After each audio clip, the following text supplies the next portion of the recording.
근데 지금 국내 전기차 시장 분위기가 어떤가요?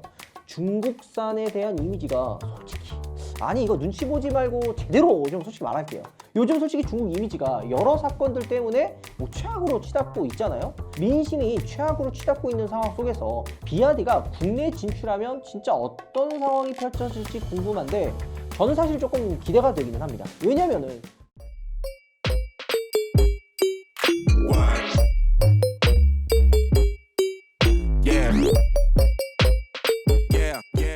여러분 안녕하세요. 오파TV 한승훈입니다. 중국 전기차 BYD가 한국에 출시가 되냐 마냐 말이 굉장히 많았었는데요. 요즘에 좀 잠잠했었잖아요. 근데 진짜 빠르면 올해 말 늦어도 내년 상반기쯤에 출시할 것 같습니다. 지금 실제로 BYD 국내 딜러사들이 어느 지역에 생길 건지도 어느 정도 가닥이 나왔거든요. 영업사원들까지 모집 중이라고 합니다. 이러면 진짜 뭔가 만들어지고 있는 거죠. BYD뿐만이 아니라 지커도 국내 진출을 준비하고 있다는 소식까지 들려오는데요. 근데 지금 국내 전기차 시장 분위기가 어떤가요? 중국산에 대한 이미지가 솔직히 이거 눈치 보지 말고 제대로 좀 솔직히 말할게요. 요즘 솔직히 중국 이미지가 여러 사건들 때문에 최악으로 치닫고 있잖아요. 민심이 최악으로 치닫고 있는 상황 속에서 비아디가 국내 진출하면 진짜 어떤 상황이 펼쳐질지 궁금한데 저는 사실 조금 기대가 되기는 합니다. 왜냐면은 중국 전기차 이거 일단 기본적으로 가격이 저렴하거나 국산차에서는 상상할 수도 없는 여러 가지 좀 재미난 옵션들이 탑재되기 때문에 가성비가 정말 좋다라는 말들이 많이 나오잖아요. 그럼 과연 국내 진출했을 때 가격이 실제로 저렴하게 나올 수 있을지가 일단 궁금하고요. 또 소위 말하는 가성비가 좋다라고 해도 이게 잘 팔릴까?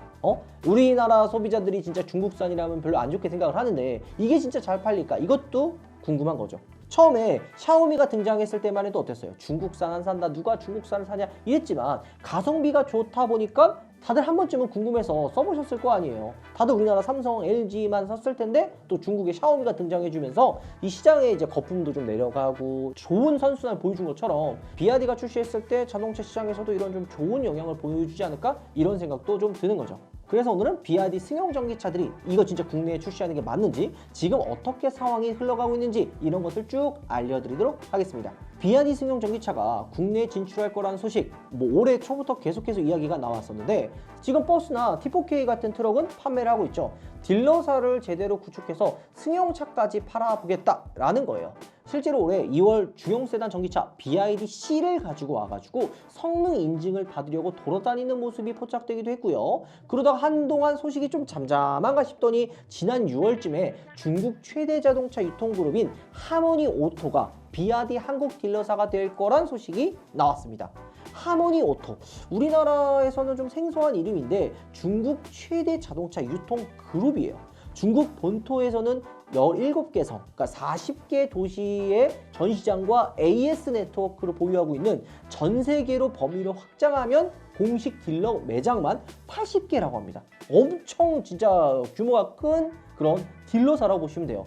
우리나라의 메인 딜러사라고 하면은 한성, 효성, 바바리안, 그다음에 도이치 이런 회사들을 다 합친 규모라고 생각하시면 되는 거예요. 이렇게 얘기하면 또 중국용 빨아주냐 할 수 있지만 절대 그런 거 아닙니다. 저희 또 중국에 이런 거 없어요. 돈 받은 것도 없습니다. 이런 소식들을 그냥 전달해 드리는 거예요. 중국에서는 초럭셔리 브랜드인 롤스로이스, 벤틀리, 페라리, 람보르기니 이런 브랜드들도 하모니 오토가 취급하고 있고 BMW나 아우디, 볼보, 랜드로버 이런 프리미엄 브랜드들도 막 다 가지고 있어요. 그렇기 때문에 총 14개 브랜드 유통을 맡고 있는 엄청난 회사라고 보시면 되는 거죠. 서울 수도권뿐만이 아니라 지방에도 전국 판매망을 갖춰서 제대로 판매를 시작해보겠다라는 게 BYD 코리아의 계획인데요. 여기에 서울, 강서, 일산, 부천, 인천 등 경기 서부랑 제주 지역은 중국 하모니오토 그룹이, 서울, 강남, 송파, 그다음에 경기 하남 지역은 벤츠의 메인 딜러사라고 할 수 있는 한성자동차가 딜러사를 맡을 거라는 기사가 있죠. 그런 것처럼 지금 물밑에서 이 딜러사들이 전국 지역 판매망을 가지고 자리를 잡으려고 하고 있는 거죠. 근데 이게 최근 9월 말에 한성자동차가 BYD 딜러사에서 발을 뺐다라는 소식이 조금 나왔어요. 이게 뭔가 상황이 애매하게 흘러가니까 일부 후퇴를 한 거죠. 아무래도 지금 전기차 캐즈뿐만이 아니라 화재 사고로 인해서 중고차에 대한 혐오 현상이 심해져가지고 이미지 타격을 입은 게 사실이잖아요. 중국 브랜드라는 것에 대한 소비자분들의 인식과 선입견이 부정적으로 강하게 자리 잡은 탓에 쉽지 않을 거로 예상을 해가지고 좀 한 발을 뺀 게 아닌가라는 생각이 좀 드는 거죠. 그렇게 한성이 좀 약 한 발을 뺐고 지금 보면은 중국 하모니그룹이 결국 BYD의 딜러권을 우선적으로 가져가면서 국내 전기차 시장에서 런칭을 준비하고 있는 것으로 보입니다. 올해 연말 판매 개시를 목표로 실제 영업사원들까지 채용을 하고 있더라고요. 영업사원뿐만이 아니라 본사, 인사, 총무팀, 재무팀, 마케팅팀까지 모집을 하고 있는 걸 보면 이거 실제로 준비를 하고 있다는 것으로 확인할 수가 있는 거죠. 하모니그룹이 워낙 큰 회사이다 보니까 여기에 이제 BYD 국내 유통을 담당함과 동시에 지커나 다른 중국차 브랜드들도 가지고 와가지고 판매를 염두에 두고 있다는 말까지 나오고 있거든요. 지금 서울이나 기타 지역에서 판매 부진으로 전시장을 매각하고 있는 여러 가지 수입차 브랜드들이 있거든요. 그 전시장을 매입하려고 여기저기 알아보고 있대요. 지금 분위기로 보면 벌써 10월이다 보니까 아무래도 빠르면 올해 연말 판매 시작을 목표로 하고 있는데 그건 사실 좀 어려울 것 같고 현실적으로 내년 상반기쯤에는 뭔가 좀 진짜 실체가 나오지 않을까 뭐 이렇게 생각을 하고 있기는 합니다. 국내 그러면 무슨 차가 얼마에 들어올 것이냐 사실 이게 핵심이잖아요. 제가 한번 지금부터 쭉 소개해 드릴 테니까 여러분들은 이 차의 상품성이 어떤지 한번 생각해 보시면 좋을 것 같습니다. 왜냐면 딱 차를 보고 들어오면 야 이거 괜찮네 하고 관심이 가는 차들도 있고 무미건조한 차들도 있잖아요. 이 차들이 과연 어떻게 느껴지실지 저는 개인적으로 여러분들의 생각도 되게 많이 궁금합니다. 지금 국내에서 위장막 테스트카로 포착된 차들을 보면 돌핀이나 아토3, 실 이렇게 세 가지가 들어올 것으로 예상할 수가 있죠. 이 중 아토3는 제가 이미 작년에 독일 가서 리뷰를 해드렸었거든요. 그때 리뷰 때도 말씀드렸지만 솔직히 막 좋다라는 느낌이 전혀 없었고 그냥 별로 기대 안 하고 가성비로 타기엔 나쁘지 않다. 딱 이 정도예요. 이 차가 딱 그냥 EV3 스탠다드급으로 보면 되는 거거든요. 크기도 비슷해, 출력도 240마력에 주행거리는 유럽 기준 485km. 국내에 들어오면 300 중반대가 될 거예요. 실내 요소들이 조금 눈에 띄기는 했어요. 주행 질감이나 완성도 이런 부분에서는 사실 크게 인상적인 느낌을 받은 건 거의 없었거든요. BYD가 일본 시장에 먼저 진출하면서 아토3를 내놨는데 일본에서는 아토3가 보조금을 받으면 한 3,300만 원 정도의 구매가 가능하거든요. 보조금을 제외한 판매 가격이 한 440만 엔, 그러니까 4천만 원 초반 정도가 되는 거죠. 중국 내수 시장에는 2,300에서 2,700만 원 정도, 동남아시아에서도 한 3천만 원 중반에 팔고 있다고 합니다. 이러면 국내에 들어오게 되면 일본이랑 비슷한 4천만 원 초중반이 되지 않을까 싶기는 해요. 이러면 아토3도 보조금을 받으면 3천 중반? 정도에 살 수 있으니까 진짜 가성비가 아니냐라고 할 수 있지만 아토3는 LFP 배터리가 탑재되기 때문에 보조금의 제약이 발생할 겁니다. 거기에 깡통이 아니라 옵션이 어느 정도 들어간 차는 당연히 더 가격이 올라가겠죠. 이러면 보조금을 잘 받아도 3천 중후반, 비싸면 4천만 원 초반이 될 수도 있을 거라고 보여지는데 이러면 EV3 스탠다드랑 비교했을 때 가격대가 정확하게 겹칩니다. 이러면 여러분들이 생각했을 때 어떤 차를 사실 건가요? 물론 우리가 국내 출시가 되면 신차를 가져와서 EV3랑 비교를 해드릴 거예요. 하지만 여러분들이 딱 생각했을 때 가격만 놓고 본다면 그게 매력이 있는지 이런 것들도 굉장히 궁금합니다. BYD 전기차가 막 엄청나게 막 저렴하게 진짜 2천만 원대로 막 내려와가지고 나와 버린다면 와 이 가격이면 진짜 살만하다라는 생각이 들겠지만 막 3천 후반, 4천 초반 이러면 현실적으로 저는 개인적으로 쉽지는 않아 보이긴 합니다. 항상 제가 말씀드리잖아요. 차는 가격이 정말 중요하다고. 별로였던 차도 할인을 해가지고 가격이 내려가잖아요. 그러면 야 이 가격이면 이 차 얘기가 달라지지 하는 차들 많거든요. BYD는 무조건 가격을 낮춰서 경쟁력을 가져야 하는데 이게 안 되면 국내 시장은 쉽지 않을 거예요. 중국 차에 대한 부정적인 인식도 있고 현대 기아의 진짜 이 터전 같은 자리에 딱 들어와가지고 경쟁한다 이거 쉽지 않은 거죠. 그렇다고 비싸게 내놓으면은 이 중국차라는 인식이 비싼 이미지는 아니란 말이에요. 그렇기 때문에 지커보다는 BYD가 좀 더 현실적일 텐데 BYD가 자리를 잘 잡아야 지커도 현실적으로 성공할 수 있는 발판이 마련이 되는 거예요. 근데 막 3천 후반 4천 이러면 아무리 봐도 쉽지 않다는 거죠. 아토3보다 더 저렴한 게 없나 하면 사실 돌핀이 있기는 합니다. 이게 2021년도에 나온 차인데 디자인이 솔직히 조금 애매하긴 합니다. 더 정확하게 말하자면 한국 소비자분들의 취향과는 거리가 좀 먼 디자인이 아닌가 싶은데 소형 해치백으로 차 사이즈는 뭐 베뉴랑 니로 요 사이에 있는 차예요. 캐스퍼 일렉트릭이랑 비슷하지 않냐라고 할 수 있는데 캐스퍼보다는 좀 더 큽니다. 중국 내수 사양을 보면 배터리는 44.9kWh 요 LFP 배터리, 블레이드 배터리가 장착을 했고 유럽 기준 340km 주행이니까 국내에 들어오면 한 200km 정도 나오겠죠. 배터리 사양이 좀 더 큰 것도 있는데 60.48kW의 나름 좀 큰 배터리도 있어요. 이거는 유럽 기준으로 한 427km 정도까지 갈 수 있긴 합니다. 그리고 국내에 들어오면 한 300 한 초반 정도 나오지 않을까 생각이 드는데 현실적으로 국내 출시된 사양은 44.9kW짜리가 될 것 같기는 해요. 그럼 현실적으로 주행 가는 거리는 한 300km 정도가 되지 않을까 싶긴 한데 캐스퍼 일렉트릭 배터리 사이즈가 49kWh거든요. 그게 300 정도 가잖아요. 그러면은 캐스퍼 일렉트릭보다는 조금 더 주행 거리가 떨어지지 않을까. 캐스퍼 일렉트릭 진짜 2천만 원대거든요. 뭐 보조금 다 받고 하면. 근데 이거 2천만 원이냐? 비아디의 돌핀을 한 2천, 3천이면은 또 이것도 고민이 되는 거죠. 중국 내 가격은 1,800만 원부터 시작해가지고 2,500만 원인데 옆 동네 일본에 출시한 가격을 보면 3,400만 원부터 3,700만 원 수준으로 나오거든요. 일반 트림 이제 44.9, 롱레인지가 이제 58.56kWh 배터리가 들어갔어요.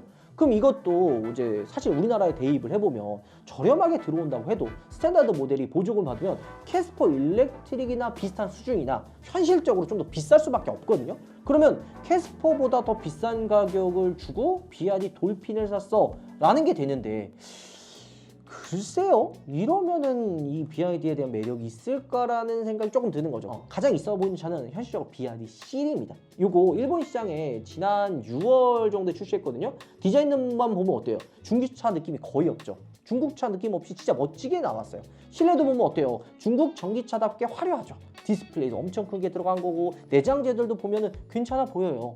스펙도 나름 훌륭합니다. 일본이 진출한 C를 보면 후륜이랑 4륜구동 이게 두 가지 모델이 나오고 배터리가 82.56 용량도 나쁘지 않아요. 물론 LFP의 블레이드 배터리가 들어가죠. 후륜은 한 4,600만 원 정도, 4륜 같은 경우에는 5,200만 원 정도로 이 차가 진짜 딱 경쟁력 있고 파격적이지 않나라는 생각이 좀 들긴 합니다.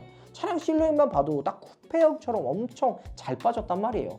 급속 충전기로 30분 만에 40kW 이상 충전할 수 있고 그러면 됐죠. 한 100kWC급의 정도의 충전 속도가 나오거든요. 그러면은 나름 속도도 준수한 편이긴 합니다. 차 크기는 딱 아이오닉 6 정도 되는 크기고 조금 살짝 작은 느낌도 있긴 있어요. 하지만 좀 편하게 탈 수 있는 중형 세단급으로 보시면 되는 게 맞죠. 물론 한국 시장에 일본과 비슷한 가격으로 출시가 된다면 보조금 받고 후륜 모델 이러면 3천 후반을 찍을 수 있거든요. 그럼 이러면 어때요? 아이오닉 6보다는 거의 한 1,000만 원 정도 저렴하다고 볼 수가 있으니까 가격 경쟁력이 있는 거죠. 아이오닉 6 익스클루시브 롱레인지 기본 사양이 5,405만 원이에요. 보조금 받으면 4천 중반 정도고 그러니까 딱 이 정도 상품성에 가성비가 갖춰진다면 그때는 좀 관심이 가지는 딱 이 정도로 생각할 수가 있는 거예요. 그러니까 정리해보자면 막 비아디 전기차, 막 중국 전기차 국내에 들어오면 국산차 다 끝난다, 막 현대 기아 어떡하냐 큰일 났네, 뭐 현대 기아가 중국 가서 배워야 되네 뭐 이런 말들 있잖아요. 솔직히 아무 생각해도 끝날 것 같지는 않고요. 만약에 가성비를 정말 좋게 압도적으로 출시하게 된다면 그때는 이 정도만 한번 사볼까 하는 정도의 생각이 날 거라고 생각이 듭니다. 예상 가격 수준으로 나온다면 크게 시장엔 새바람을 일으킬 만한 수준으로는 되기 어렵지 않을까 조심스럽게 예상을 해보는 거죠. 하지만 BYD가 진짜 미친 척하고 공격적으로 출시를 한다면 공격적인 가격이 나온다면 이야기가 분명히 달라질 거예요. 가격만 괜찮게 나온다면 승산이 있을 거라 봐요. 근데 왜 이 가격이 괜찮게 나올 거라고 좀 기대를 하냐면 지금 중국 내수가 쉽지가 않거든요. 중국 내수 안에서 전기차에 대한 판매가 좀 쉽지 않다 보니까 중국 내에서 정책을 정했어요. 어떤 정책이냐면 무조건 수출해라. 수출한 업적에 따라서 몇 대를 판하는지에 따라서 뭐 보조금이라든지 지원해 주겠다. 이런 정책을 지금 중국이 하다 보니까 우리나라뿐만이 아니라 유럽, 북미 뭐 다 수출을 지금 내보내려고 중국이 꽤 공격적인 투자를 하고 있는 거예요. 이런 움직임에 가격이 괜찮게 나올 수 있지 않냐라는 예상이 나오고 있는 거예요. 중국에 대한 인식이 지금 좋지 않기 때문에 뭐 이를 타파하려면 어때요? 진짜 상품성이 좋거나 가격이 미친 듯이 저렴하거나 뭐 둘 중 하나를 챙겨야 하거든요. 이게 되지 않는다면 저는 좀 쉽지 않을 것 같기는 한데 영상을 보시는 여러분들은 어디에 그냥 편향된 그런 의견 말고 얼마에 나오면은 좀 현실적으로 괜찮은지 이런 것들도 좀 의견 얘기해 주시면 너무 좋을 것 같습니다. 건전한 우리 좀 소통, 건전한 대화를 좀 하자고요. 막연히 그냥 욕하지 말고. 그나마 새 차 중 중에 가장 경쟁력이 있어 보이는 건 실. 이거 실 사려면은 뭐 테슬라 산다라고 말씀하시는 분들도 많아요. 국내 시장에서 지금 전기차 라인업이 이제 꽤 탄탄해졌기 때문에 선택지가 좀 꽤 많긴 하거든요. 그 많은 전기차들 중에서도 상품성이 좀 떨어지는 차들은 판매량에서 완전히 도태되는 현실인데, 대외적으로 악조건을 가지고 있는 중국 전기차들이 과연 어떻게 될지 한번 지켜봐야 될 것 같습니다. 지금 지코코리아 프로젝트 한국 대표로 BMW 코리아 상품 매니저 출신 인물을 영입했다고 하더라고요. 지금 BYD가 가성비를 내세우면서 승부를 걸어도 쉽지 않을 것 같은데, 지커는 프리미엄 브랜드예요. 가장 저렴한 소형 SUV 지커 X 7천만 원이 넘고요. 주력 모델인 지커 001 거의 9천만 원입니다. 엄청 큰 전기 카니발, 이거 저희가 탔던 거 있잖아요. 009 이거 차 진짜 좋거든요. 근데 이거 1억입니다. 차가 좋고 나쁨을 떠나서 이 가격대로 전기차를 선택하는 게 어때요? 망설여지는 게 현실이잖아요. 왜냐면 이 가격대 내연기관도 되게 좋거든요. 아니 굳이 이거 좋은데 전기차 타야 돼? 라는 생각이 아직까지 있기 때문에 고가의 전기차는 진짜 쉽지 않은 상황이거든요. 근데 거기에 중국 전기차다? 야, 이거 쉽지 않을 것 같긴 하거든요. 과연 국내 시장에 중국 전기차들이 대거 출시하게 된다면 정말 현대기아차를 포함한 국산차 브랜드는 큰일이 날 것인지, 아니면 미동도 없을 것인지 지켜보는 게 핵심 포인트죠. 여러분들은 어떻게 생각하시는지 다시 한번 여쭤보면서 오늘 영상 마무리하도록 하겠습니다. 감사합니다, 여러분들. 알파브라보 신상 초경량 에어건 리뷰 지금 바로 시작할게요. 200g대밖에 안되는 초경량 가벼운 무게인데도 초강력 파워를 가진 에어건인데요. 투인원 에어건이라 청소기로도 활용 가능해서 간단한 청소나 자동차 먼지 제거도 엄청 좋아요. 지금 구매하면 다양한 노즐 전부 포함한 13가지 구성품이 전부 다 포함되어 있어서 캠핑 가서 매트에 바람 넣거나 불 지피는 것도 싹 가능. 드라이어 노즐도 같이 들어있어서 머리 말리는 것도 가능하더라고요. 초고급 드라이기에 들어가는 BLDC 모터가 달려있어서 흡입력도 에어도 엄청 세요.